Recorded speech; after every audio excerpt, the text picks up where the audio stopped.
हम लोगों ने डिस्कशन मोमेंट ऑफ इनर्शिया पे हम लोगों का डिस्कशन चल रहा था नहीं?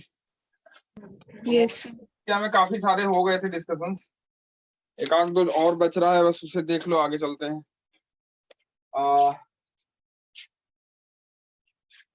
हम लोग मोमेंट ऑफ इनर्शिया जो देख लिए थे, वो मोमेंट ऑफ इनर्शिया किसी शेडेड पोर्शन का भी देख लिया था हम लोगों ने, ठीक है। और सिलेंडर का देख लिया हम लोगों ने, सॉलिड सिलेंडर का देख लिया था ना, सॉलिड सिलेंडर का देख लिया था, रिंग का देख लिया, डिस्क का देख लिया, रेक्टेंगल का देख लिया, और आपका जो ट्रायंगुलर बॉडी है उसका भी हम लोगों ने, ट्रायंगुलर प्लेट है उसका भी हम लोगों ने देख लिया था। अब आ जाओ थोड़ी डिस्कस करते हैं मोमेंट ऑफ इनर्शिया किसकी, स्फेयर की। मोमेंट ऑफ इनर्शिया किसका, स्फेयर का। तो इसको ना आप ऐसा करो, लिख लो बस, सिर्फ मोमेंट ऑफ इनर्शिया स्फेयर का क्या होता है और मोमेंट ऑफ इनर्शिया हेमीस्फेयर का क्या होता है। Sorry, moment of inertia sphere का क्या होता है, सॉलिड स्फेयर का, और moment of inertia hollow sphere का क्या होता है। तो देखो, आज है डेट आपकी 10। Moment of inertia hemisphere, solid sphere और हॉलो स्फेयर। तो moment of inertia solid sphere का और हॉलो स्फेयर का देख लो। तो सॉलिड स्फेयर का मोमेंट ऑफ इनर्शिया लिख लो, फिर हॉलो स्फेयर का लिख लेंगे हम लोग।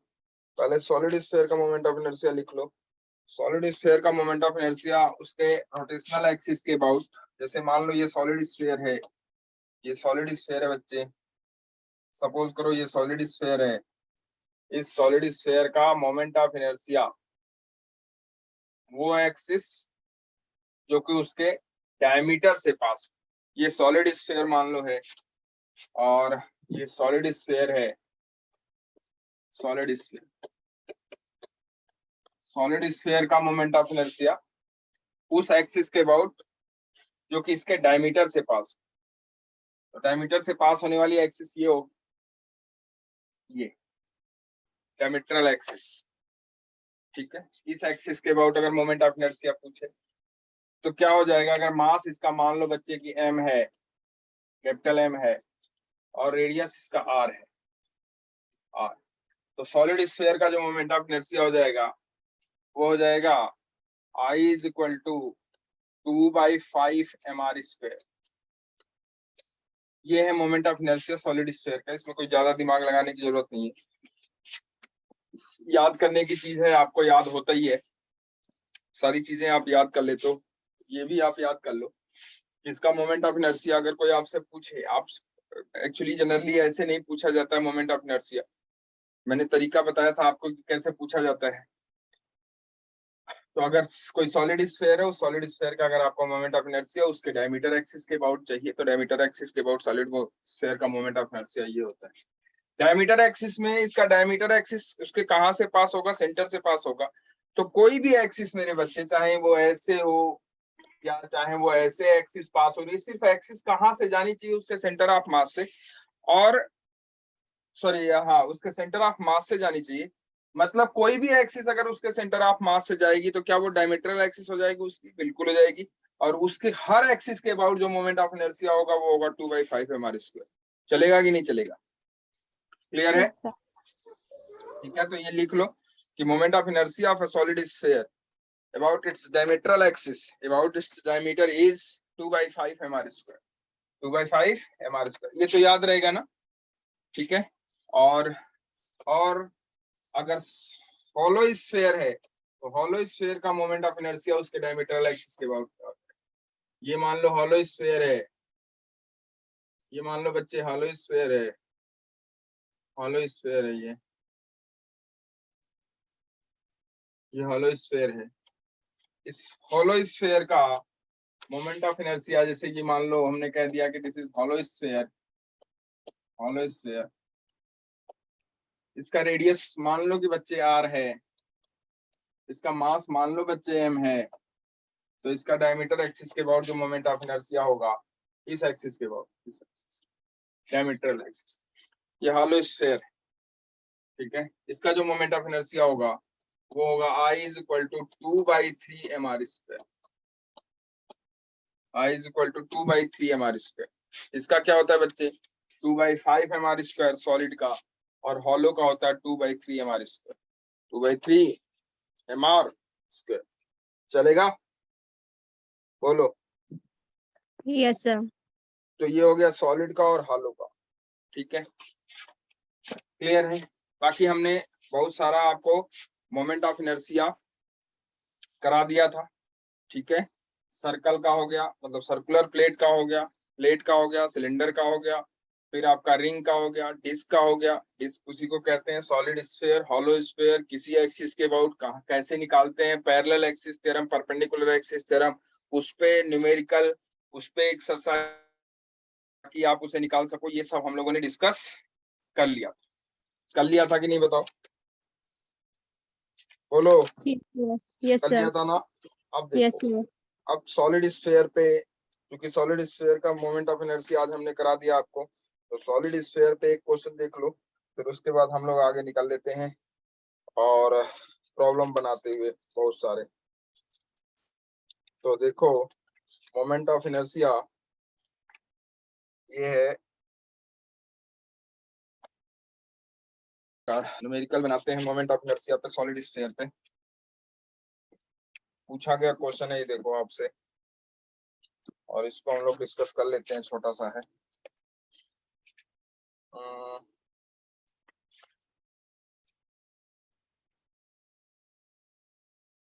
ये है, हो गया मोमेंट ऑफ इनर्शिया।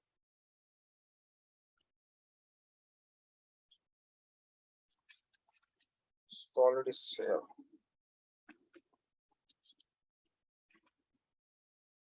अच्छा मान लो मैं आपसे सॉलिड स्फीयर का इसके इस एक्सिस के अबाउट पूछूं तो बता दोगे कि नहीं फटाक से। मान लो ये सॉलिड स्फीयर है, ये सॉलिड स्फीयर है, सपोज करो ये सॉलिड स्फीयर है मेरे बच्चों, ये, और मैं आपसे इसका मोमेंट ऑफ इनर्शिया पूछ रहा हूँ इस एक्सिस के अबाउट, इस एक्सिस के अबाउट। मान लो इसका रेडियस r है और इसका मास m है, इस एक्सिस AB के about moment of inertia, AB के अबाउट मोमेंट ऑफ इनर्शिया कितना, बता सकते हो? जल्दी बता दो, जल्दी बता दो। एक्सिस AB के अबाउट मोमेंट ऑफ इनर्शिया क्या हो जाएगा इस सॉलिड स्फीयर?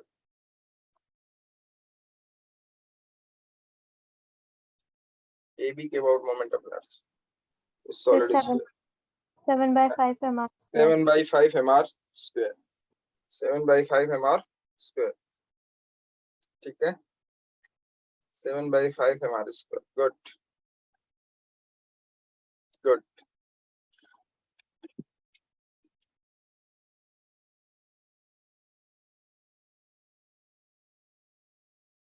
देखो क्वेश्चन है, एक क्वेश्चन है, ये हो गया था ना 7/5, ये वाला। अरे भाई इस एक्सिस के अबाउट कितना होगा, इस एक्सिस के अबाउट होगा 2/5 mr स्क्वायर, ठीक है। इस एक्सिस के अबाउट आपसे पूछ रहा है, क्या लगा दोगे, पैरेलल एक्सिस थ्योरम लगा दो, पैरेलल एक्सिस थ्योरम। तो आई ए बी क्या हो जाएगा, आई ए बी हो जाएगा आई सेंटर ऑफ मास का moment of inertia plus mass into square of the distance between two parallel lines. इन दोनों पैरेलल लाइन के बीच की डिस्टेंस कितनी है, आर स्क्वायर है।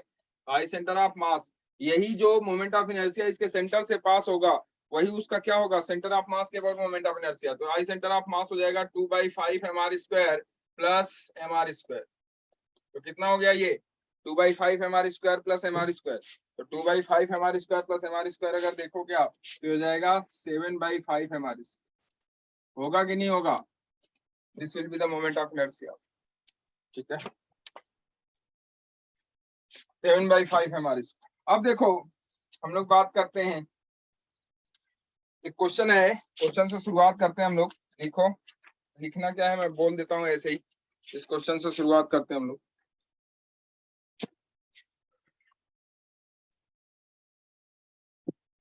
दो आइडेंटिकल स्फेरिकल बॉल्स हैं, two identical spherical balls, two identical spherical balls, ये दो आइडेंटिकल स्फेरिकल बॉल हैं, आइडेंटिकल एक जैसे, ये दो आइडेंटिकल स्फेरिकल बॉल है बच्चे, एक ये है और दूसरा यहां से किसी डिस्टेंस एक यहां पे, एक यहां, ये दो आइडेंटिकल स्फेरिकल बॉल्स हैं, दोनों का मास m है और दोनों का रेडियस r है। इसका भी मास m है, इसका भी मास m है, इसका भी रेडियस r है, इसका भी रेडियस r है। ये क्वेश्चन पूछा गया आपसे 2009 में, सॉरी 2019 मेन में। अब देखो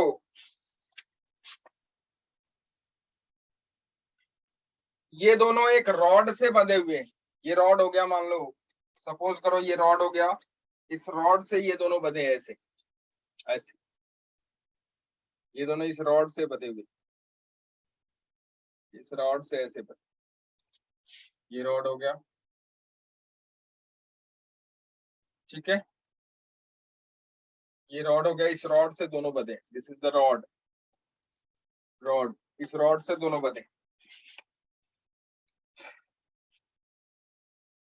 इस रॉड का जो लेंथ है वो लेंथ है 2r, रॉड का लेंथ है 2r और इस रॉड का भी मास दिया हुआ है, mass of the rod is m, mass of the rod is m। अब इस सिस्टम का मोमेंट ऑफ इनर्शिया आपसे पूछ रहा है, किस एक्सिस के अबाउट, इस एक्सिस के अबाउट, लिख लो इसे, find the moment of inertia of the system, find the moment of inertia of the system about the axis passing perpendicular to the center of the rod, passing perpendicular to the center of the rod. Find the moment of inertia of the system about an axis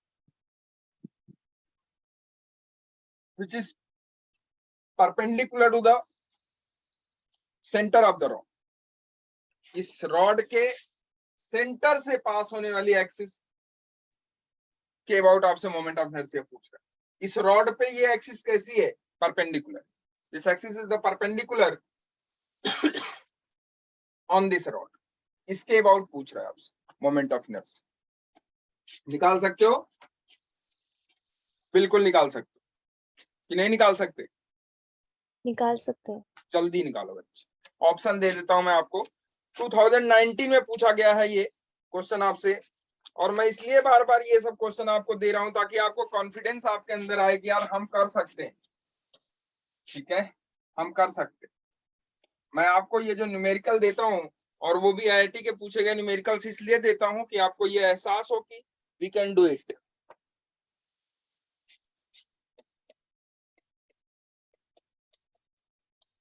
ये option है 137/15, 209/15, 17/15, 209/15, 209/15 mr square। C option is 17/15,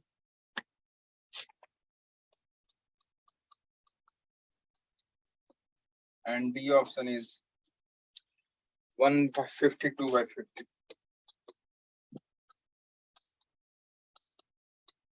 पूछे गए questions जल्दी से निकाल दो मेरे बच्चों, ठीक है, जल्दी से, या मैं बताऊं आप लोगों को।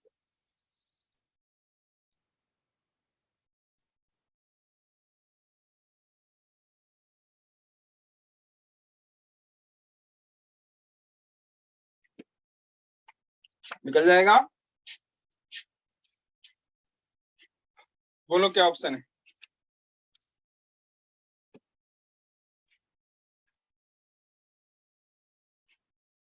क्या लगा दोगे इस पे, पैरेलल एक्सिस,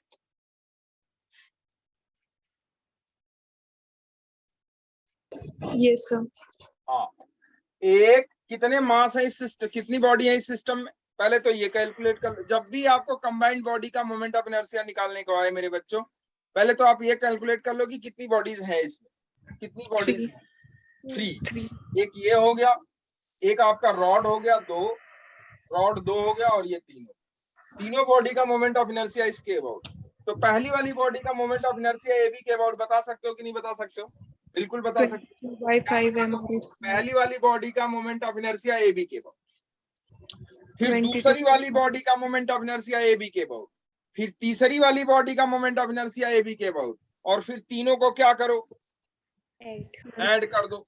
तो हम कहेंगे कि total moment of inertia of the body about A B is पहली वाली बॉडी का moment of inertia A B के अबाउट प्लस दूसरी वाली बॉडी का moment of inertia A B के अबाउट प्लस तीसरी वाली बॉडी का moment of inertia A B के अबाउट। यही तो लिखेंगे। Option A. Yes sir. Good good. पहली वाली बॉडी का moment of inertia A B के अबाउट क्या होगा मेरे बच्चों? देखो 22/5 mr²। पहली वाली बॉडी का moment of inertia A B के अबाउट हो जाएगा मेरे बच्चों, क्या हो जाएगा? देखो इस वाली बॉडी का इस एक्सिस के अबाउट मोमेंट ऑफ इनर्शिया आपको पता है, इस एक्सिस के अबाउट निकालना है, पैरेलल लगा दो, काम खत्म।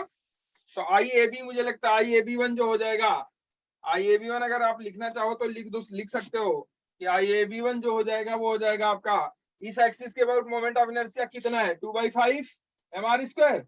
हमने पैरेलल एक्सिस लगा दिया, प्लस यहां से इस एक्सिस की डिस्टेंस कितनी हो जाएगी, ये वाली r, ये वाली r, तो 2r हो जाएगा। तो जाएगा m इंटू 2r का होल स्क्वायर। चलेगा क्या? यही होगा कि नहीं? ठीक है, तो ये हो जाएगा आपका 2/5 mr² प्लस ये हो जाएगा 4 mr²। तो 4 mr² मतलब 5 चौका 20 और 2 22, 22/5 mr²। चलेगा?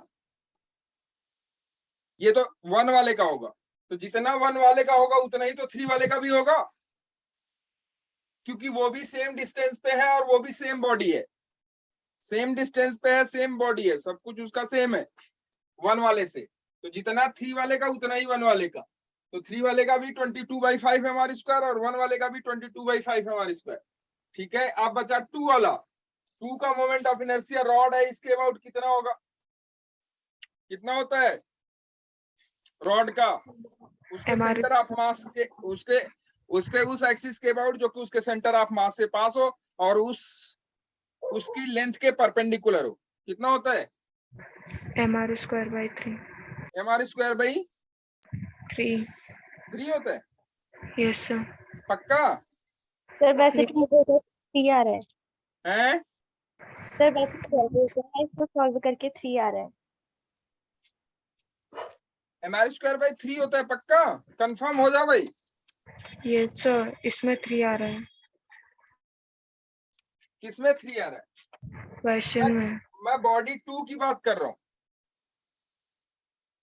मैं बॉडी 2 की बात कर रहा हूँ कि बॉडी 2 का मोमेंट ऑफ इनर्शिया रॉड है, रॉड का मोमेंट ऑफ इनर्शिया इस एक्सिस के अबाउट। देखो ये रॉड है, रॉड का मोमेंट ऑफ इनर्शिया इस एक्सिस के अबाउट कितना होगा? मैं बॉडी 3 का पूछ रहा हूँ आपसे, सॉरी बॉडी 3 कर रहा हूँ मैं। ये जो रॉड है उस रॉड का पूछ रहा हूँ मैं आपसे। तो रॉड का इसके अबाउट कितना होगा? mr²/3। mr²/3 होता है। Yes sir. पक्का? Yes sir.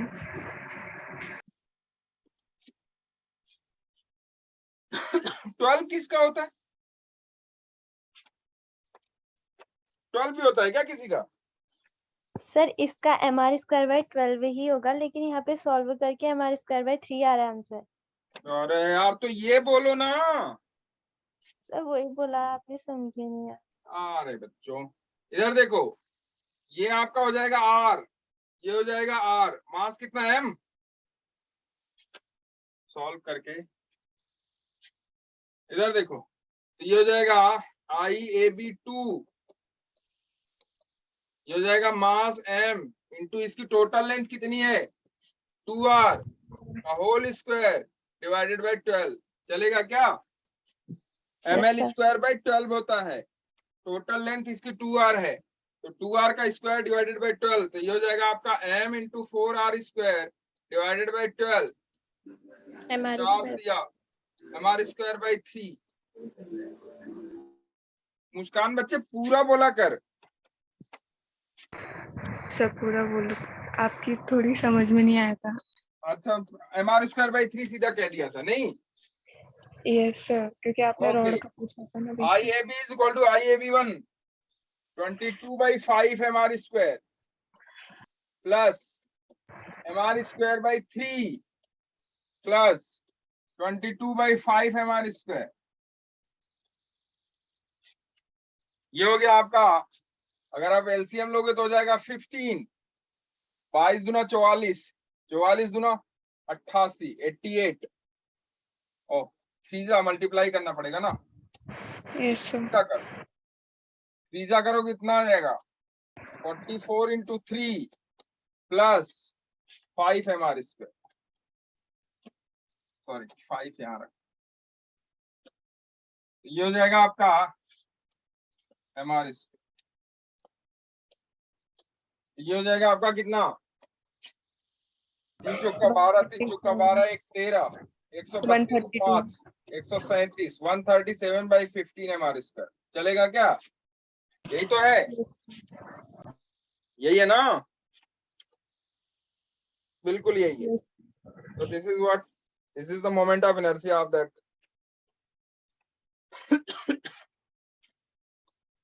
बॉडी या दैट सिस्टम।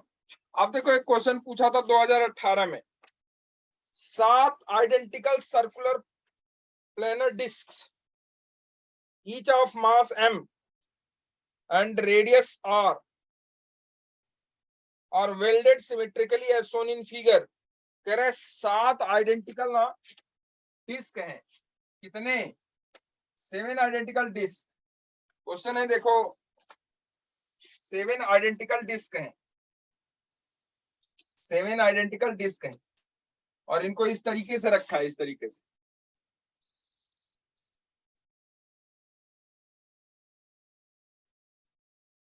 एक उसके ऐसे रखा है, एक यहां हो गया उसके सेंटर में, सेंटर में हो गया एक, और ऐसे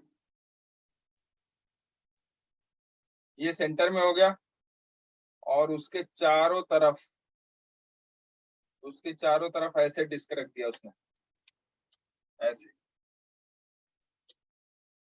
ये सेंटर वाला हो गया, आइडेंटिकल है सारे।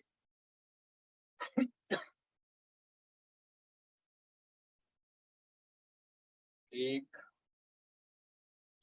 यहाँ नहीं होगा, एक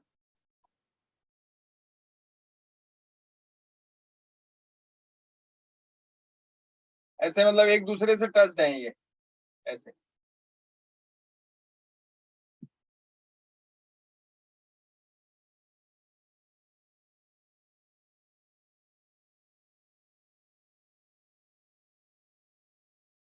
ठीक है, ऐसे ये टच्ड है एक दूसरे से, एक दूसरे से ये टच्ड है। 7 है, 1 2 3 4 5 6 और ये बीच वाला 7, ऐसे।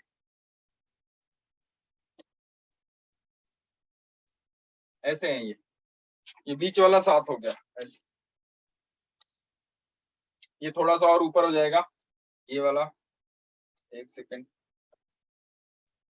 ये थोड़ा सा और ऊपर हो जाएगा यहाँ।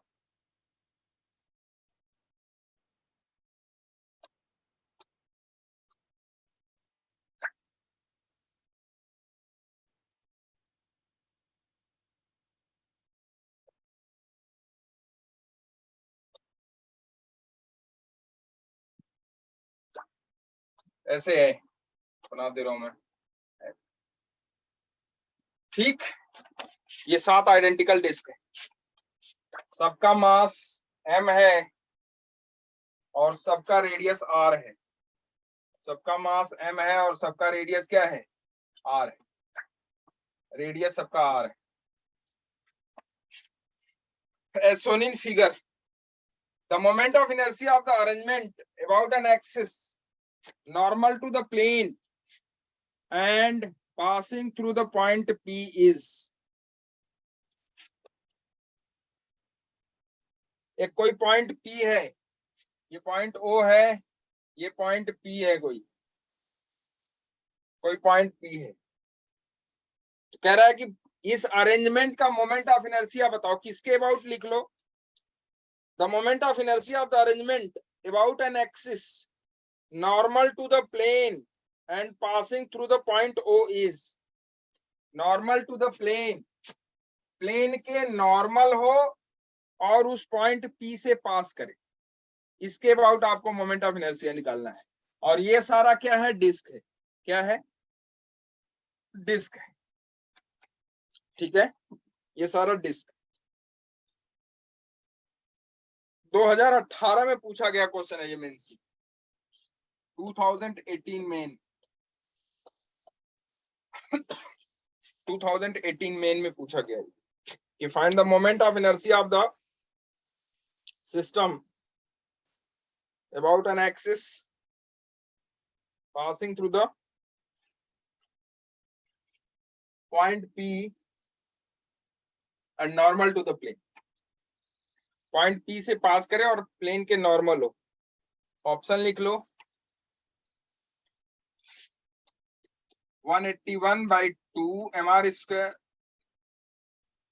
B option is 19/2 mr square, C option is 55/2 mr square, and D option is 73/2 mr square.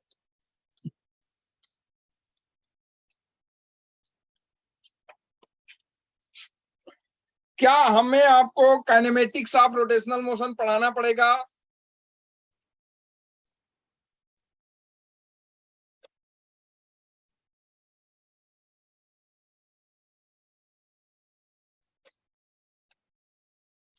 बोलो बच्चों। No sir. हैं? काइनेमेटिक्स आता है आप लोगों को रोटेशनल मोशन का?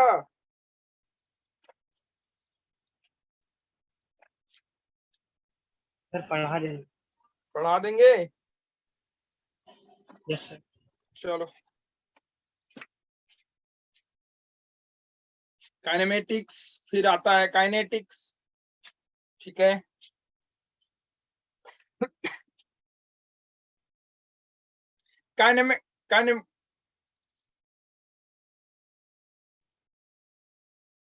लीनियर मोशन और एंगुलर मोशन में रिलेशन है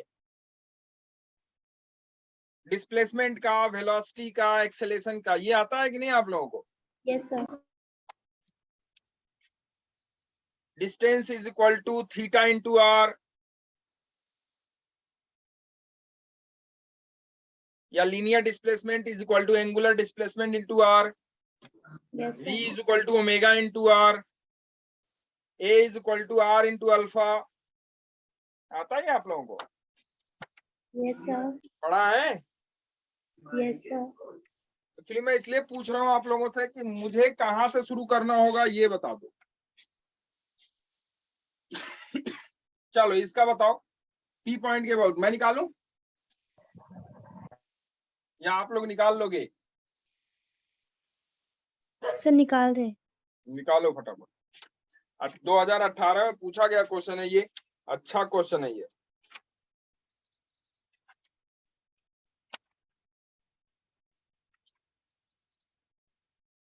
चलें, इसके प्लेन के परपेंडिकुलर और इसके प्लेन के परपेंडिकुलर और कहां से पास हो। तो मुझे ये बताओ आप, इसके अबाउट कितना होगा? इसके अबाउट 55/2 mr square।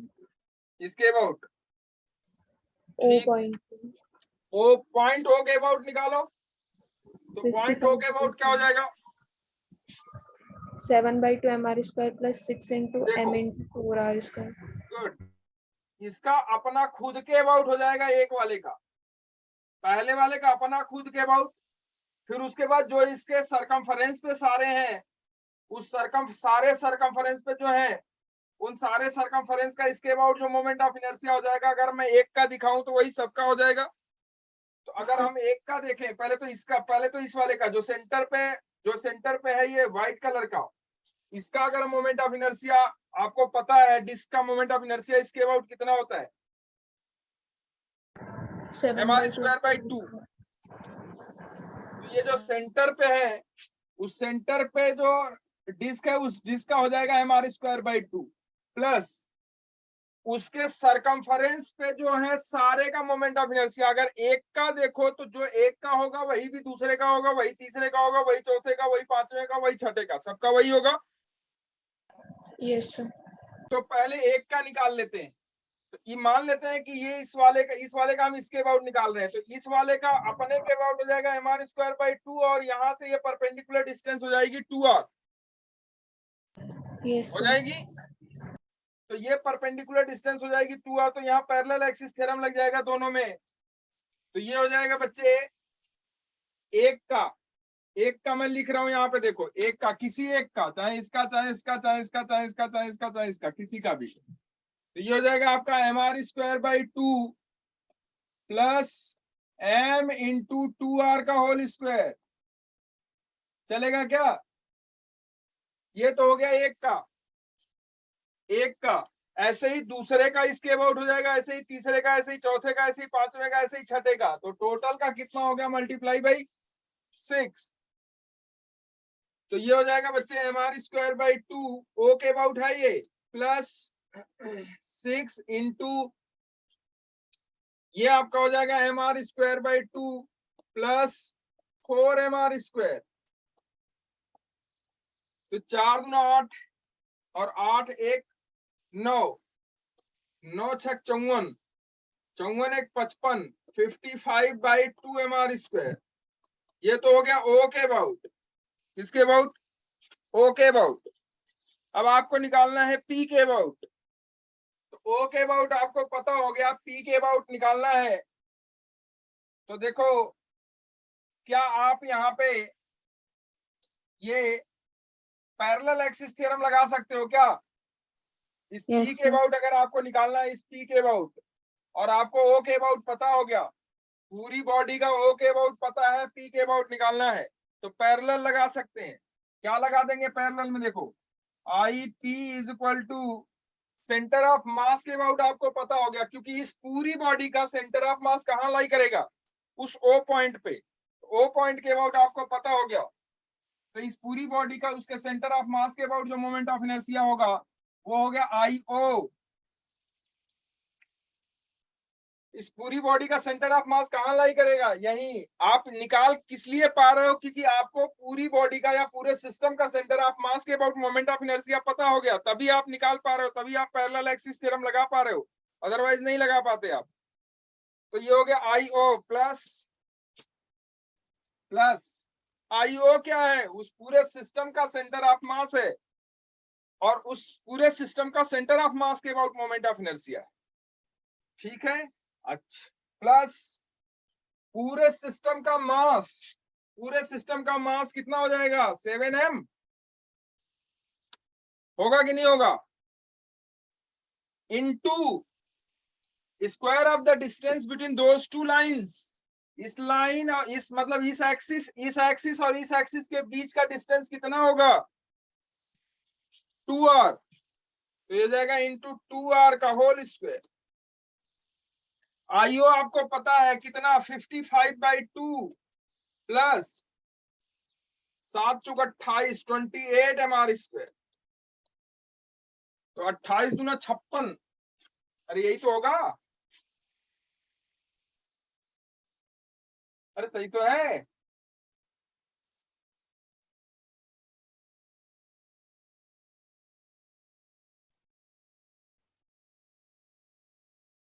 नहीं, सॉरी 3r स्क्वायर 3r का होल स्क्वायर होगा। 3r का होल स्क्वायर 3r होगा ना। यहाँ से Yes. ये डिस्टेंस कितनी हो जाएगी?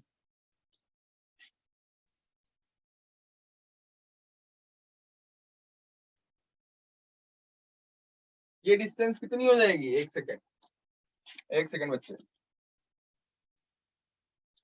तो हमें इसके अबाउट चाहिए। ठीक, इसके अबाउट चाहिए हमको, नहीं? ओके। Yes. और इसके अबाउट हमको चाहिए और इसके अबाउट हमको पता हो गया, तो यहां से ये डिस्टेंस कितनी होगी?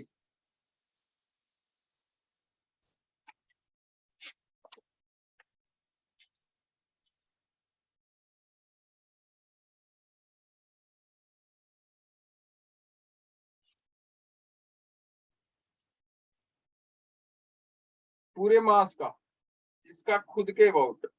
एक सेकेंड, सब वो वहां से पास हो रही है ना, तो ये यहाँ से पास कहाँ से? ओ से पी का जो लास्ट एंड है वहां तक। ओ से पी तो होगा बट वहां पर से वो 2r हो जाएगा, फिर पी से जो उसकी जो बॉर्डर है ना, क्योंकि वो पास हो रहा है वहां से।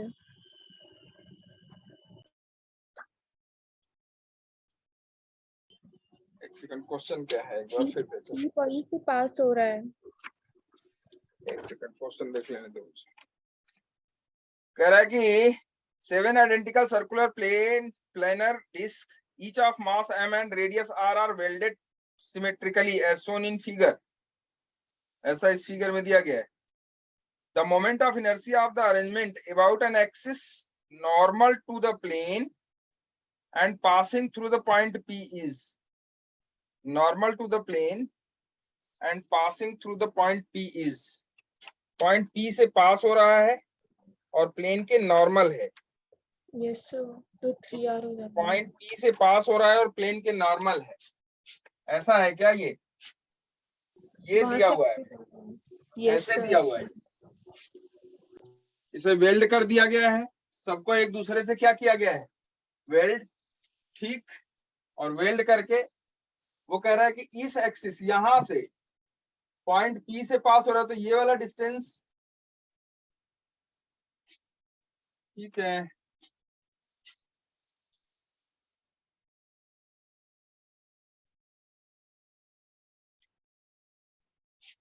पॉइंट पी से पास हो रहा है और इसके प्लेन कैसे है एक्सिस, ये है ऐसा दिया हुआ है,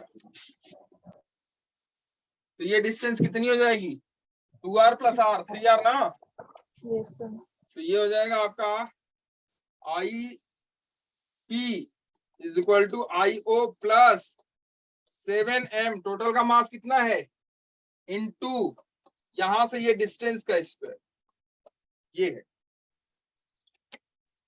ये, ठीक है, 3r का स्क्वायर, ये वाली डिस्टेंस होगी पूरी यहां से लेके यहां तक, तो ये हो जाएगी 2r और ये r, 3r, ये हो जाएगा आपका आईओ आपका है 55/2 mr square plus 7m into 3 Trika 9, 9r square, 9r square, ये आएगा 9 7 63, 63 और दूना 9 7 जा 63, 63 2 जा कितना हो गया? 120, 126, 126 प्लस 55, 126 प्लस 55 इज 181, ये हो जाएगा आपका IP is equal to 181 divided by 2 mr square, ठीक है, ये आंसर, ये आंसर, ठीक है। चला जाए आगे, अब आगे चलते हैं, देखो थोड़ी सी आगे की कहानी शुरू करते हैं हम लोग, ठीक है। देखो मोमेंट ऑफ इनर्शिया आप भी क्वेश्चन में भी निकालते रहोगे धीरे धीरे, ठीक है। आगे की कहानी थोड़ी शुरू करते हैं हम लोग।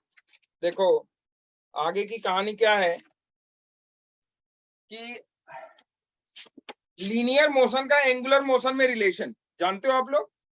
जैसे मान लो कोई बॉडी है, सपोज करो ये बॉडी है, ये बॉडी है सपोज करो बच्चे, ये ऐसा एक कोई बॉडी है और ये बॉडी किसी एक्सिस मान लो पॉइंट ओ के अबाउट रोटेट कर रही है ऐसे, ठीक।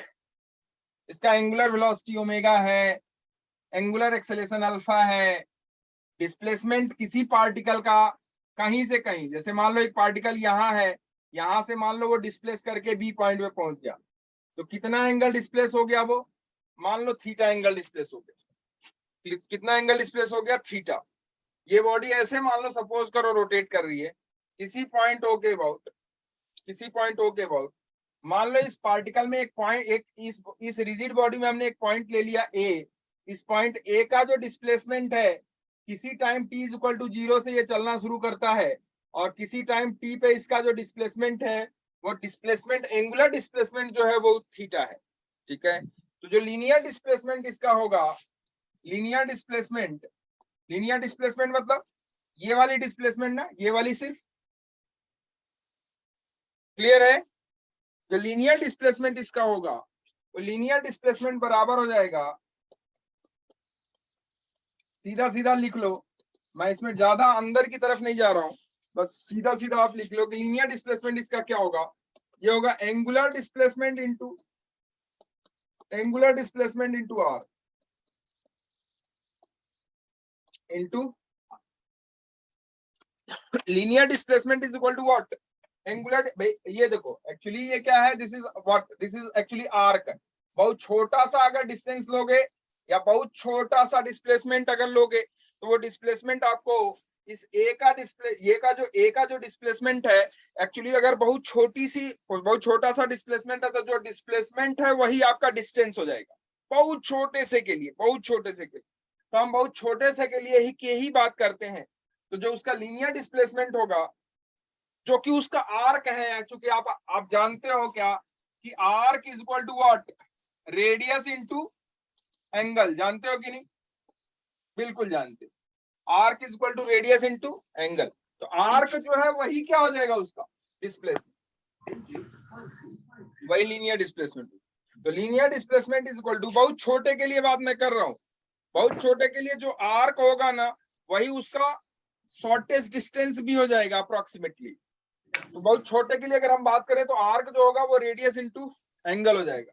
तो ये हो जाएगा radius into angle, radius into angle. तो ये हो गया आपका जो आर्क है वही लीनियर डिस्प्लेसमेंट है। तो linear displacement is equal to angular displacement into radius, radius. ठीक है, अगर आप यहां से देखो, अगर इसे आप s मान रहे हो, अगर आप इसे s मान रहे हो तो s इज इक्वल टू हो जाएगा r इंटू,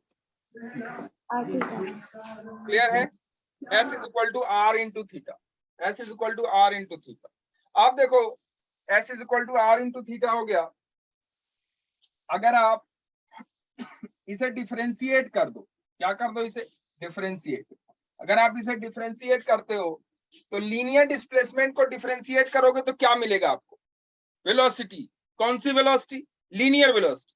तो लीनियर डिस्प्लेसमेंट को अगर आप डिफरेंशिएट करते हो तो लीनियर वेलोसिटी मिलेगी, और एंगुलर डिस्प्लेसमेंट को आप डिफरेंशिएट करोगे तो क्या मिलेगी आपको? Angular velocity. क्या मिलेगा?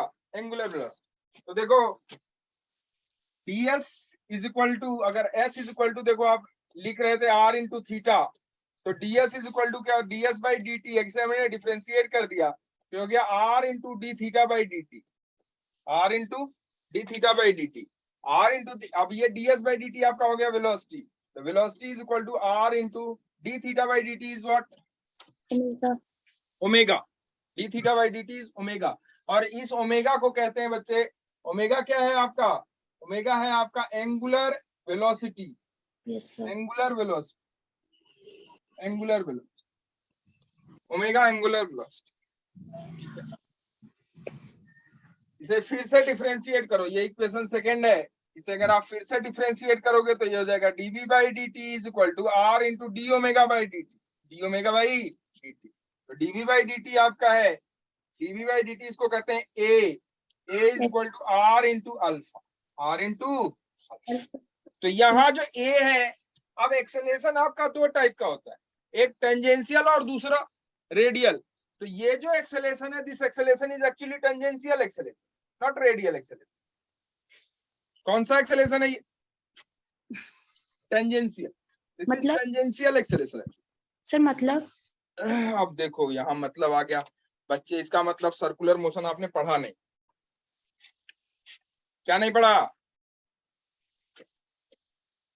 Circular motion. अगर सर्कुलर मोशन आप पढ़े होते तो ये हमसे क्वेश्चन नहीं करते आप।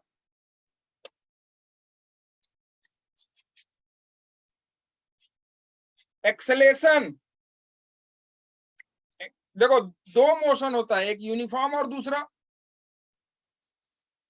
Non uniform. कौन सा मोशन? नॉन यूनिफॉर्म, यूनिफॉर्म और non uniform, non uniform motion.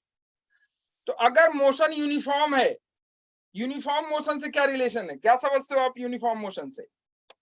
Which type of motion is uniform and which type of motion is non-uniform? कौन सा मोशन यूनिफॉर्म है, कौन सा नॉन यूनिफॉर्म है, क्या समझते हो आप? सर जिसमें वेलोसिटी कांस्टेंट रहेगी उससे यस, यूनिफॉर्म जिसमें स्पीड कांस्टेंट रहता है, स्पीड कांस्टेंट। स्पीड अगर कांस्टेंट रहता है तो वो मोशन यूनिफॉर्म।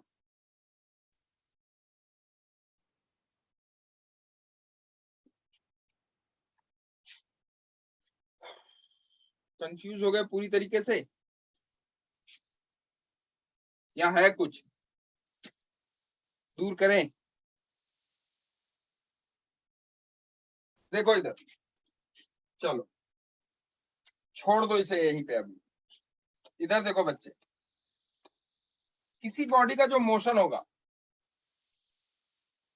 अगर मान लो ये पार्टिकल है, सॉरी ये एक बॉडी है और वो बॉडी किसी सर्कुलर पाथ पे मूव कर रहा है, जिसका रेडियस कितना है, आर है। भाई ये देखो, जैसे मैंने ये दिखाया आपको, यहां देखना ध्यान से, यहां देखना ध्यान से। ये जो पार्टिकल हमने ए चूज किया है, ए पे जो पार्टिकल है जिसको हमने चूज किया है, ये पार्टिकल ए से कहां पहुंच गया, बी पे, बी से सी पे जाएगा, सी से डी पे। तो क्या इसका मोशन अगर यहां से ये डिस्टेंस देखें तो ये डिस्टेंस हमेशा कांस्टेंट रहेगा कि वेरी करेगा? उस पॉइंट ए या उस पार्टिकल ए का जो डिस्टेंस होगा इस पॉइंट ओ से, उस पार्टिकल ए का डिस्टेंस इस पॉइंट ओ से हमेशा कांस्टेंट रहेगा कि वेरी करेगा? कांस्टेंट रहेगा। हमेशा कांस्टेंट रहेगा। हमेशा कांस्टेंट रहेगा तो अगर आप इसे एक पूरा चक्कर घुमा दोगे बच्चे तो कैसा पाथ बनेगा इसका? सर्कुलर। तो ये सर्कुलर पाथ पे मोशन कर रहा है। किस पे मोशन कर रहा है? Circular path. किसी रोटेटिंग बॉडी में कोई भी पार्टिकल आप चूज करोगे, उस पार्टिकल का जो मोशन होगा वो कैसा होगा? सर्कुलर। नहीं आई बात समझ में? आगे होगा कि नहीं होगा? होगा। अब अगर इसका मोशन सर्कुलर है तो सर्कुलर में दो चीजें, एक होता है यूनिफॉर्म सर्कुलर मोशन, दूसरा होता है नॉन यूनिफॉर्म सर्कुलर मोशन। पढ़ा है? यूनिफॉर्म और नॉन यूनिफॉर्म। देखो इधर, यूनिफॉर्म सर्कुलर मोशन वो मोशन जिसमें स्पीड पार्टिकल का क्या रहेगा, कांस्टेंट। स्पीड कांस्टेंट रहेगा, वेलोसिटी नहीं। What is the difference between speed and velocity? है डिफरेंस कुछ की नहीं है मेरे बच्चों? अब आप कहोगे कि क्या डिफरेंस होता है स्पीड और वेलोसिटी में? होता है कि नहीं होता है, पहले ये बताओ। स्पीड एक स्केलर क्वांटिटी और वेलोसिटी एक वेक्टर। वेक्टर। पहला तो डिफरेंस ये है। दूसरा, magnitude of velocity at any point is speed. सिर्फ इंस्टेंटेनियस की बात कर रहा हूं मैं। Magnitude of velocity at any point is speed. सिर्फ इंस्टेंटेनियस की बात मैं कर रहा हूं, एट एनी टाइम या एट एनी स्टंट। अब देखो, इस वेलोसिटी में दो चीजें हैं, एक तो इसका मैग्नीट्यूड है और दूसरा डायरेक्शन। डायरेक्शन। ध्यान से समझना, एक तो इसका मैग्नीट्यूड है और दूसरा इसका डायरेक्शन है। मैग्नीट्यूड कांस्टेंट रहे, डायरेक्शन चेंज करे तो क्या वेलोसिटी चेंज हो रही है कि कांस्टेंट है? चेंज हो रही है, ध्यान से समझना। मैग्नीट्यूड कांस्टेंट रहे, वेलोसिटी अगर डायरेक्शन उसका चेंज कर रहा है पार्टिकल का, तो क्या वेलोसिटी उसकी चेंज हो रही है, कांस्टेंट है? चेंज हो रही है। चेंज हो रही है। मैग्नीट्यूड के साथ साथ डायरेक्शन भी कांस्टेंट है, डायरेक्शन भी वही है, मैग्नीट्यूड भी वही है।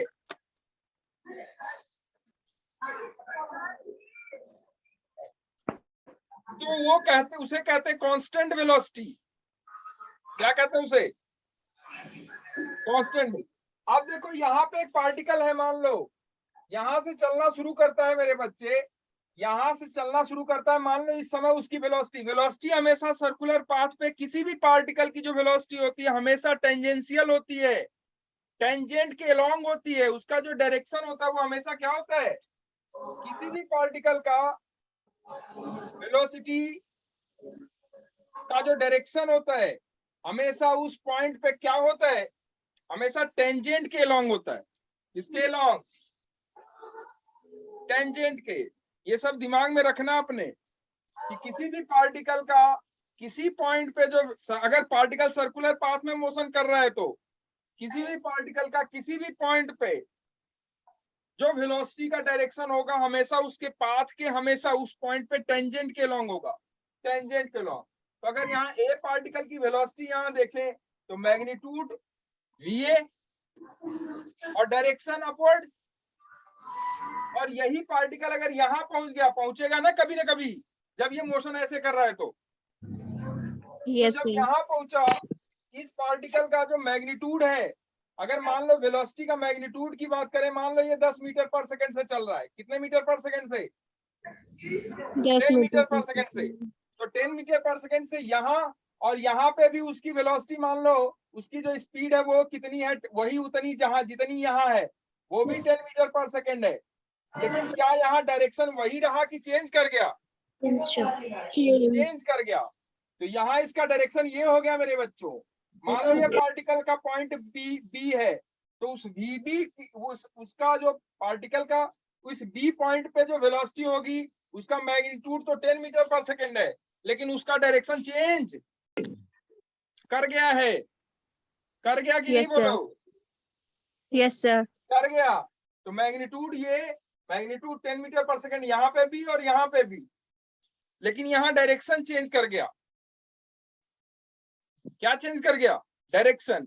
अब बच्चे अगर डायरेक्शन चेंज कर गया, यहाँ पे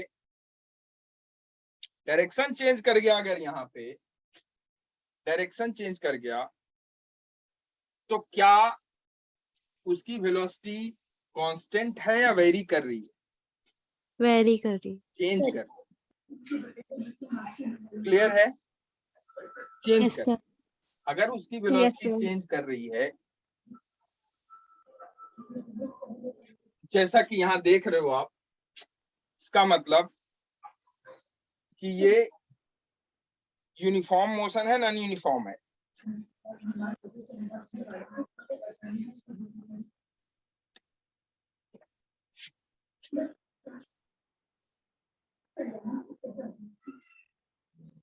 वेलोसिटी, देखो स्पीड कांस्टेंट है क्या इसकी? Yes sir. Yes. Speed constant होगा तो यूनिफॉर्म होता है। Yes sir. मैंने बताया था आपको। क्या कांस्टेंट होता है? स्पीड। आपने क्या बोला हमसे? वेलोसिटी। वेलोसिटी नहीं कांस्टेंट होगा, क्या कांस्टेंट होगा? स्पीड। स्पीड यहाँ पे भी 10 मीटर पर सेकंड है, यहाँ पे भी 10 मीटर पर सेकंड है, लेकिन इसकी वेलोसिटी चेंज कर रही है। इसकी वेलोसिटी का डायरेक्शन ये है, यहाँ ये हो गया, वेलोसिटी चेंज कर रही है। स्पीड कांस्टेंट हो गया तो वो हो गया यूनिफॉर्म मोशन। कौन सा मोशन? यूनिफॉर्म। यूनिफॉर्म। ध्यान से समझना। तो ये हो गया आपका यूनिफॉर्म मोशन। यूनिफॉर्म, इसको कहते हैं uniform circular motion. Uniform circular motion. Speed constant हो गया।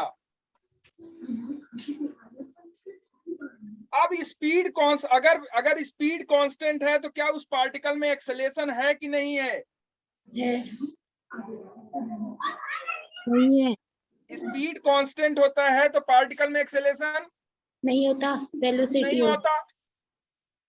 लेकिन यहाँ देखो, यहाँ पार्टिकल का वेलोसिटी चेंज हो रहा है और आपने कहा कि ये मोशन यूनिफॉर्म है, तो यूनिफॉर्म है इसका मतलब इसमें एक्सेलेरेशन होना चाहिए कि नहीं होना चाहिए?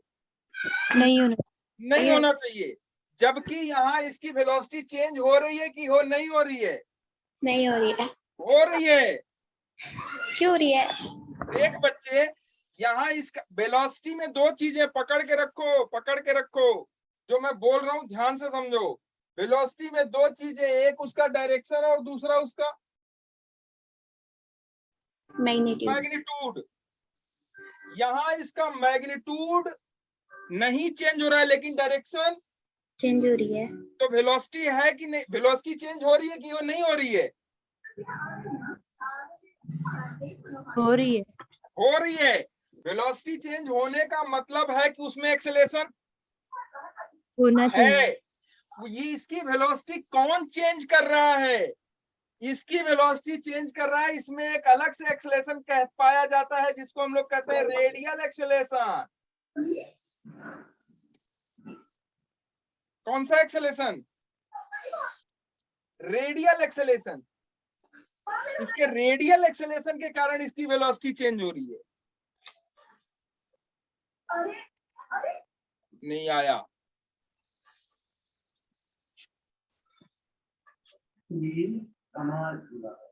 अरे भाई ये बताओ, एक्सेलेरेशन क्या होता है? Rate of change of velocity yes sir. होता है ना? Yes sir. तो क्या यहाँ rate of change of velocity है कि नहीं है? है। किसके कारण से? Change in direction of velocity या change in direction of speed.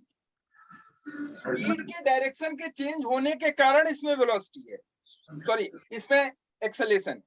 Light on कर दो। ठीक है। अब देख इधर, यहाँ दो एक्सेलेरेशन होता है, एक रेडियल एक्सेलेरेशन और दूसरा टेंजेंशियल एक्सेलेरेशन। जो रेडियल एक्सेलेरेशन है वो वेलोसिटी की डायरेक्शन को चेंज करता है। किसको कंट्रोल करता है? वेलोसिटी की। इसको लिख लेना मेरे बच्चों ने, रोटेशन नहीं समझ में आएगा आपको।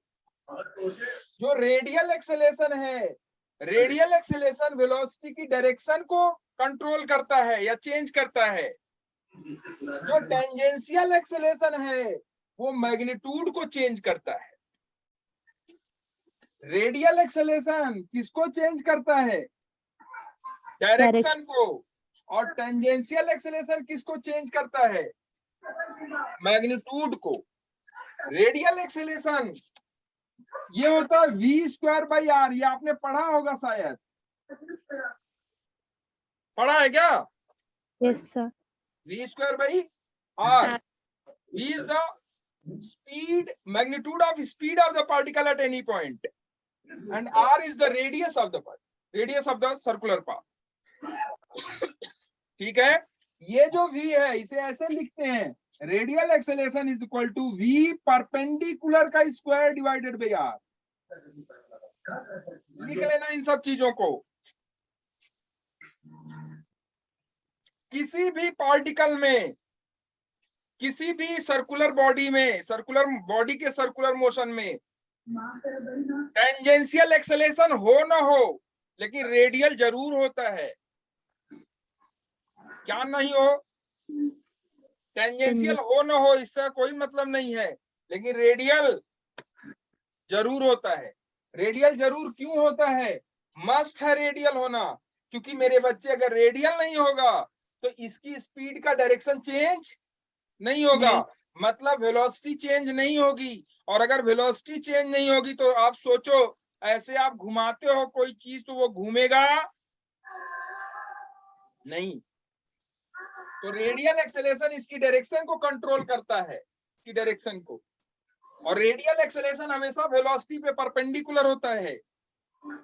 वेलोसिटी पे हमेशा परपेंडिकुलर, हर पॉइंट पे परपेंडिकुलर होता है। इसीलिए देखो हमने यहाँ क्या लिखा है, वेलोसिटी परपेंडिकुलर का स्क्वायर डिवाइडेड बाय r।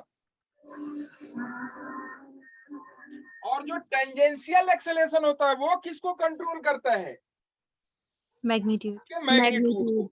अगर मैग्नीट्यूड कांस्टेंट है, अगर मैग्नीट्यूड कांस्टेंट है तो टेंजेंशियल एक्सेलरेशन क्या होगा?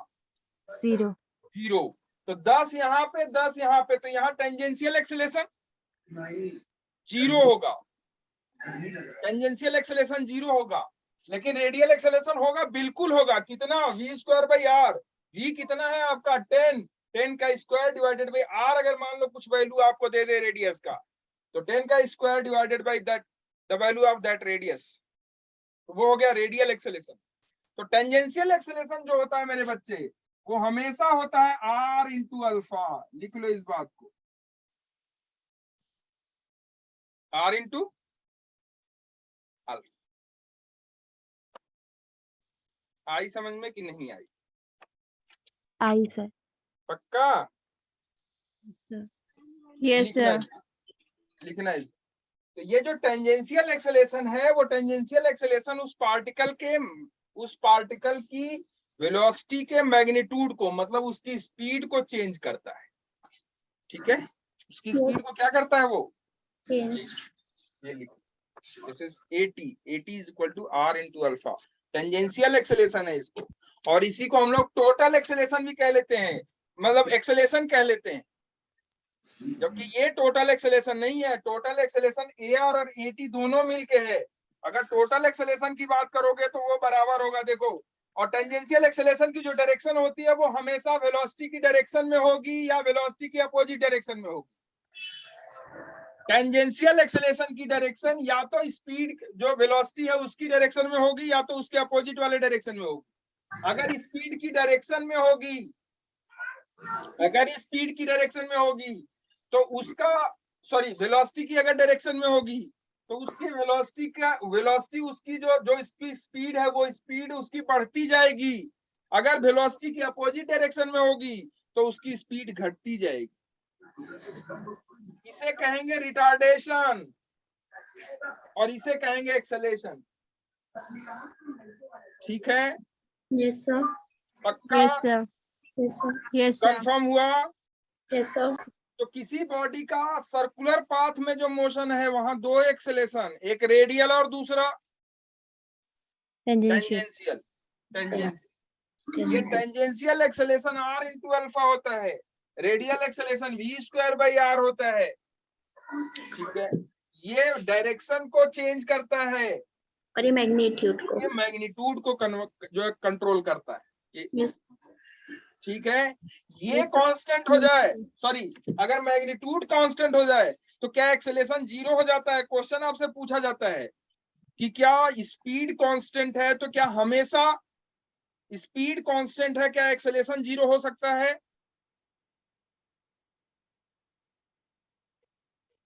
नहीं हो सकता, हमेशा पॉसिबल नहीं है। Yes sir. लीनियर मोशन में ठीक है, लेकिन सर्कुलर मोशन में संभव नहीं है। नहीं है संभव, क्योंकि वहां एक्सेलरेशन एक जरूर रहता है, that will be radial acceleration. इसको उतारना चाहो उतार लो। ठीक है, that will be radial acceleration.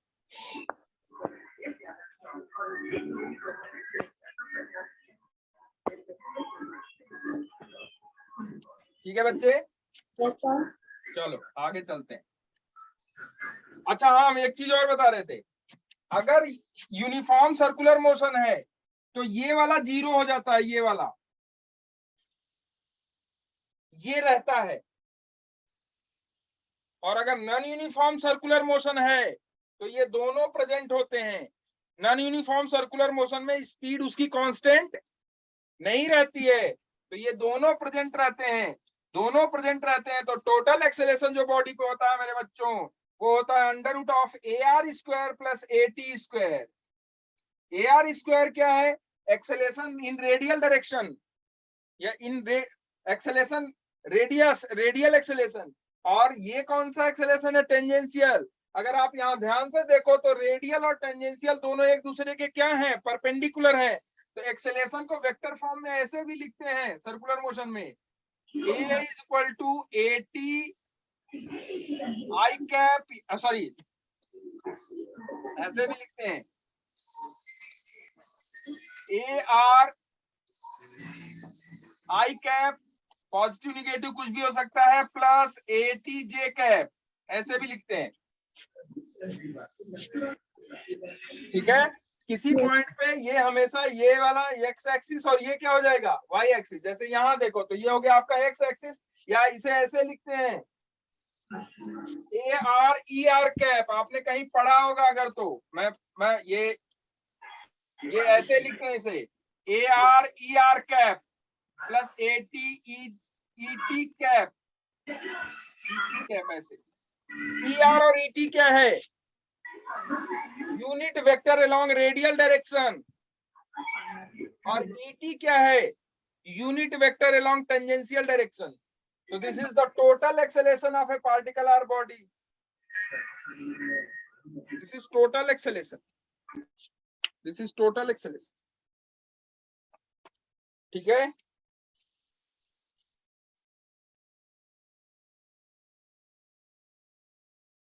Clear है?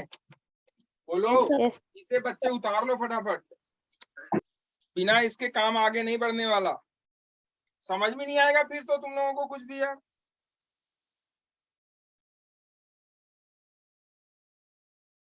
टेंजेंशियल एक्सेलरेशन हमेशा किसकी डायरेक्शन में, वेलोसिटी की। वेलोसिटी की डायरेक्शन में भी हो सकता है और अपोजिट डायरेक्शन में भी हो सकता है। अगर वेलोसिटी की डायरेक्शन में है तो उसकी स्पीड चेंज्ड नहीं होगी, बढ़ेगी, और अगर वेलोसिटी की अपोजिट डायरेक्शन में है तो उसकी स्पीड घटेगी। स्पीड बढ़ना स्पीड घटना मतलब स्पीड बढ़ना और स्पीड घटना मतलब वो जो सर्कुलर मोशन है उस सर्कुलर मोशन में ओमेगा का बढ़ना या घटना हो जाएगा। अरे कहते हो ना ओमेगा इतनी स्पीड से चल रहा है ये पार्टिकल या पंखा, यस सर, 200 आरपीएम से 400 आरपीएम से 600 आरपीएम से 1200 आरपीएम से आप खरीदने जाते हो फैन दुकान पे, आप कहते हो कि यार ये मुझे फैन दे दो, तो कहता है ये ले जाओ बड़ा बढ़िया है, 1400 आरपीएम है इसका, फर्राटे से एकदम हवा देगा आपको। पढ़ते हो कि नहीं, देखा है कि नहीं देखा है? अगर ठीक है मैं उसमें आपके अच्छा ठीक है, तो ये हो गया आपका रेडियल और टेंजेंशियल। तो मैं जो सिखा रहा था आपको, मैं क्या सिखा रहा था, जो टेंजेंशियल एक्सेलरेशन है वो हमेशा r इंटू अल्फा होता है। इसी को आप सर्कुलर में रोटेशनल में इसी को आप a कह देते हो r अल्फा। एक्चुअली ये a पूरा a नहीं है। अच्छा इसकी क्या डायरेक्शन होगी, इस एक्सेलरेशन की क्या डायरेक्शन होगी? इस एक्सेलरेशन की डायरेक्शन मेरे बच्चों हमेशा देखो, ये देखो यहाँ दिखाता हूं मैं, इस एक्सेलरेशन की, इस पार्टिकल की जो वेलोसिटी का डायरेक्शन है, कहीं पे भी इसकी वेलोसिटी का जो डायरेक्शन देखोगे हमेशा इस पाथ पे टेंजेंट होगा, यहाँ ऐसे होगा यहाँ ऐसे होगा। क्लियर है? तो ये Yes. जो एक्सेलरेशन जो हमने निकाला अभी, कौन सा एक्सेलरेशन, ये वाला देखो। अगर इस एक्सेलरेशन की बात करो तो ये वाले एक्सेलरेशन का जो डायरेक्शन होगा, इस वाले एक्सेलरेशन का डायरेक्शन हमेशा वेलोसिटी की डायरेक्शन में होगा या वेलोसिटी के अपोजिट डायरेक्शन में। मतलब हमेशा वेलोसिटी, जहां पे वेलोसिटी आप दिखाओगे उसी की डायरेक्शन में होगा या उसके अपोजिट डायरेक्शन में होगा। क्लियर है? अगर इसकी स्पीड घट रही होगी तो अपोजिट डायरेक्शन में, और इसकी स्पीड बढ़ रही होगी तो उसी डायरेक्शन में। ठीक है, इसलिए हम लोग यहाँ टेंजेंशियल की बात कर, मतलब उस एक्सेलरेशन की बात करते हैं सिर्फ और सिर्फ। तो घबराना मत, ये सिर्फ एक्सेलरेशन जो है वो टेंजेंशियल है, रेडियल की बात यहाँ नहीं होगी हम लोगों से। अरे आया कुछ समझ में कि नहीं आया ये बताओ पहले।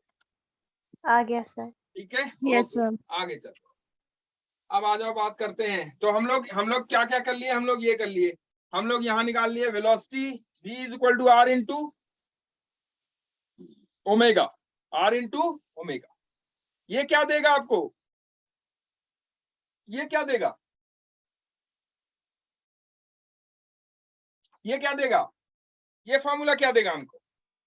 रिलेशन बिटवीन उस लीनियर पॉइंट पे स्पीड, उस पॉइंट पे स्पीड, उस पॉइंट पे स्पीड कितनी है, लीनियर स्पीड उस पार्टिकल की कितनी है। ठीक है, अच्छा इसको हम लोग वेक्टर फॉर्म में लिखते हैं। तो जानते हो कैसे लिखते हैं वेक्टर फॉर्म में? इसको वेक्टर फॉर्म में भी लिख लो। नीट वाले बच्चों से वेक्टर फॉर्म में पूछा जाता है ये, और कई बार पूछा गया है। तो वेक्टर फॉर्म में v इज इक्वल टू हो जाएगा omega cross R important is vector form of linear velocity, vector form of linear velocity, vector form of linear velocity. V is equal to omega cross r, हाँ omega cross r. इसे आप लिख लेना. This is the vector form of linear velocity. Vector form of linear velocity. ठीक है? Vector. अब लिखो. ये हो गया, ये हो गया. अच्छा ये बताओ, अगर एक्सेलेरेशन कांस्टेंट है, अब हम चूंकि ये हमारा रिलेशन हो गया किसमें, ये तो रिलेशन हो गया हमारा लीनियर और एंगुलर का, लीनियर और एंगुलर का. ठीक, कोई दिक्कत नहीं है. ओके, अगर मैं आपसे यहां देखो लीनियर इक्वेशन की बात करूं मोशन के और एंगुलर इक्वेशन की बात करूं मोशन के, linear equation of linear motion, equation of linear motion. तो लीनियर मोशन की बात करूं, लीनियर मोशन के इक्वेशन की बात करूं तो आप जानते हो v is equal to U plus A T. जानते हो कि नहीं जानते हो? s is equal to U T plus half A T square. v square is equal to U square plus 2s. Actually मैं इसलिए बता रहा हूं ये आपको लगेगा ये क्या बच्चों जैसी बातें कर रहे हैं. मैं इसलिए बता रहा हूं आपको क्योंकि ये आप बहुत पहले पढ़े होगे, रिकॉल करा रहा हूं सिर्फ मैं आपको. अगर हम एंगुलर मोशन की बात करें मेरे बच्चों, एंगुलर मोशन में आ जाओ, यही इक्वेशन आप कैसे लिखते हो? Omega is equal to omega naught plus alpha T. लिखते हो कि नहीं? Theta is equal to omega naught T plus half alpha T square और omega square is equal to omega naught square plus 2 alpha theta. लिखते हो क्या ये सब? Yes sir. पढ़ा है ना ये सब? Yes sir. ये इक्वेशन तब अप्लीकेबल है, कब अप्लीकेबल है ये इक्वेशन, या ये इक्वेशन कब अप्लीकेबल है? जब एक्सेलेरेशन क्या रहता है? Constant. This equation is applicable only when acceleration of the particle should be constant.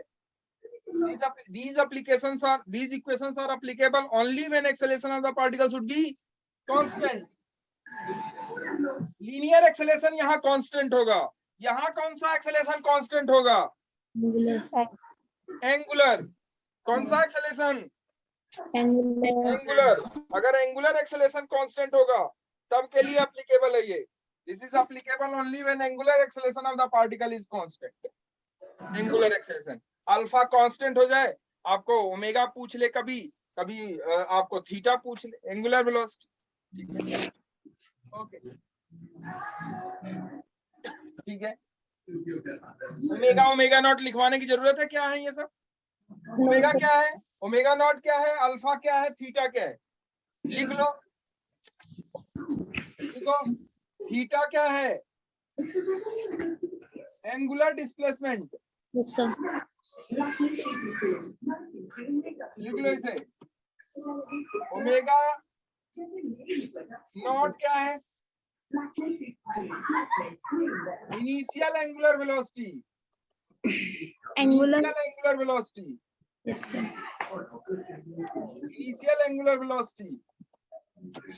Omega क्या है? Angular velocity of the particle at any time t. Angular velocity of the particle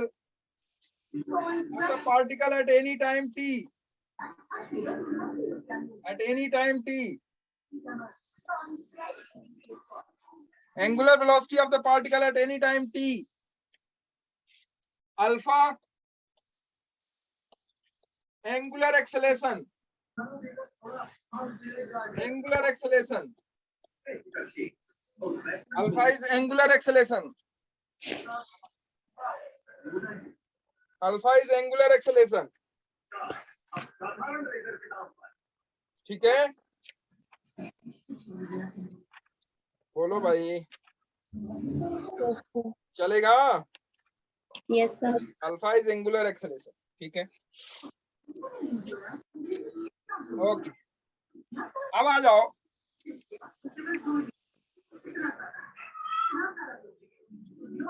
जब हम angular acceleration की बात कर रहे हैं, किसकी बात कर रहे हैं? Angular acceleration. तो किसी पार्टिकल में एक्सेलेरेशन कब आता है? जब उसकी वेलोसिटी हो, जब उसमें क्या हो? किसी वेलोसिटी पार्टिकल में एक्सेलेरेशन कब आता है? वेलोसिटी में समय के सापेक्ष परिवर्तन हो रहा किसी पार्टिकल में एक्सेलेरेशन मेरे बच्चे तब आता है जब उस पार्टिकल पे फोर्स लग रहा हो, नेट फोर्स, एक्सटर्नल फोर्स। नहीं आया।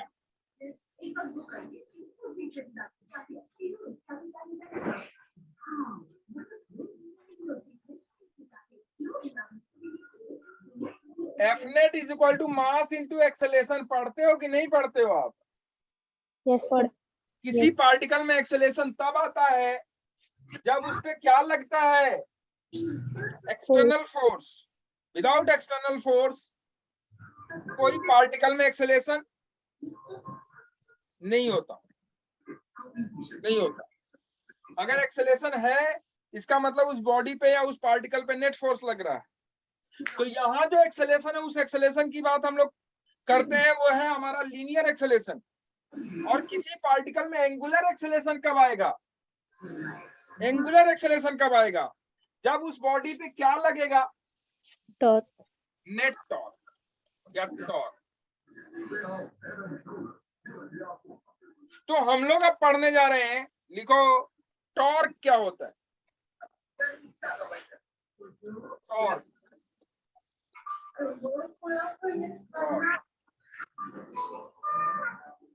टॉर्क।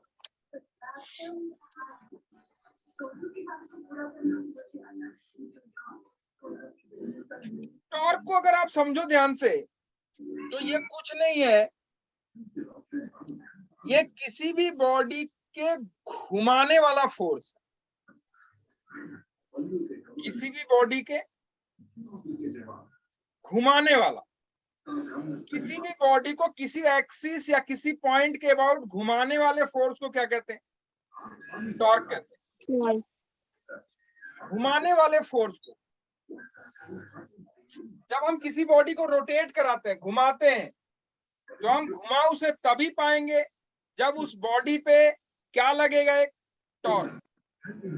ये टॉर्क होता है, इसे हम लोग डिनोट करते हैं ऐसे, टाउ से। तो this is tau. Actually tau is equal to होता है फोर्स इनटू परपेंडिकुलर डिस्टेंस।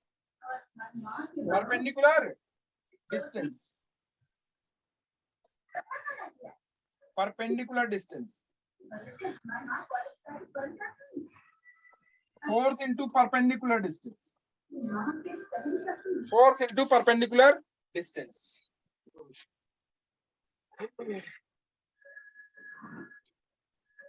जैसे मान लो ये बॉडी है, ये बॉडी है, सपोज करो ये बॉडी है, सपोज करो।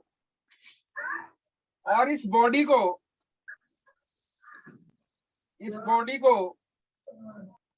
हम लोग कोई इस पॉइंट, ये पॉइंट है सपोज कर मेरे बच्चे, ये पॉइंट है, इस पॉइंट के अबाउट इस बॉडी को घुमाना चाहते हैं और हम इसे ऐसे घुमाना चाहते हैं, ऐसे। हमने क्या लगाया इस बॉडी पे? मान लो कि यहां से इस पॉइंट के अबाउट, इस पॉइंट ओ के अबाउट हम इसे घुमाना चाहते हैं। इस ओ से मान लो कोई दूरी है, सपोज करो यहां से कोई आर डिस्टेंस है, आर डिस्टेंस पे हमने इस पे क्या लगा दिया? एक फोर्स, ऐसे फोर्स लगा दिया, ऐसे एक फोर्स लगा दिया।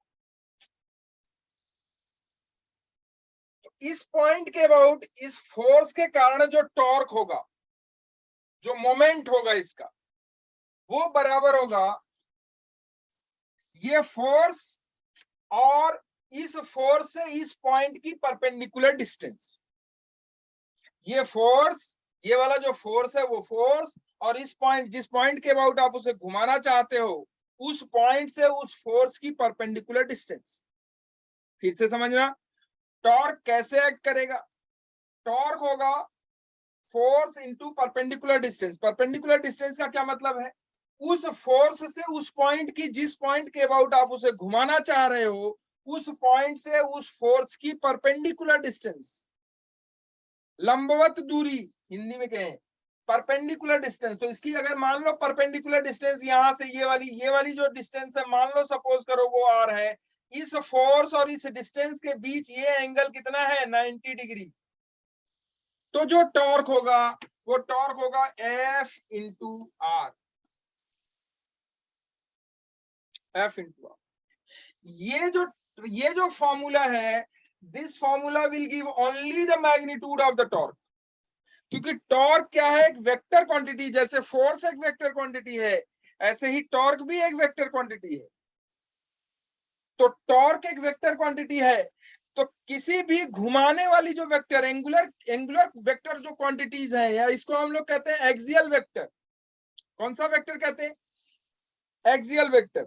तो एक्सियल वेक्टर जो भी होता है मेरे बच्चों, वो हमेशा उस एक्सियल वेक्टर का जो डायरेक्शन निकालने का फॉर्मूला है या डायरेक्शन निकालने का जो मेथड है, वो हमारा राइट हैंड थंब रूल है।